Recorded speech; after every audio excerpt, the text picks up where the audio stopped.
MSc থেকে যোগাযোগ করা হয়েছে পাকিস্তান এম্বাসির সাথে এবং সেখান থেকে আমাদেরকে ইতিবাচক রিভিউ দেওয়া হয়েছে যে এখন আমরা যেতে পারি। তবে আমরা বিসিবিকে একটা নির্দেশনা বা দিয়েছি যাতে সীমান্তবর্তী স্টেডিয়াম যাতে অ্যাভয়েড করা যায়।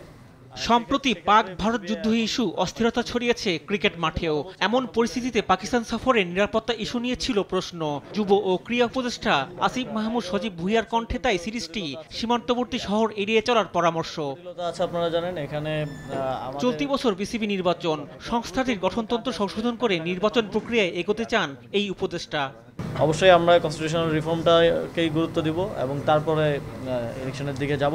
এবং যেহেতু আমাদেরকে হাতে সময়ও আছে আপনারা জানেন, সেটা করার জন্য কোন প্রক্রিয়া করা যাবে এটা আমরা বিসিবির সাথে আরো ফার্দার ডিসকাশনের মাধ্যমে ঠিক। এ সময় ক্রীড়া উপদেষ্টা বিসিবি সম্প্রচার সত্ত্বের গেট মানি ইস্যুতে কথা বলেন।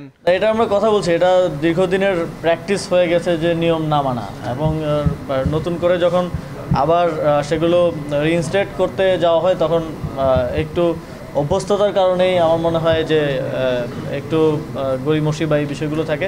তবে আশা করছি যে এটা হবে না। সামনের সময়ে যে বিসিবি থেকে এনএসসি প্রাপ্ত যে গেট মানি অথবা অন্যান্য ইয়ার ক্ষেত্রে যেই নিয়ম অনুযায়ী এগুলো বাস্তবায়ন হবে।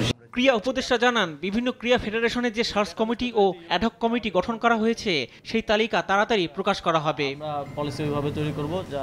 রিফাত আঞ্জুম, দেশ টিভি, ঢাকা।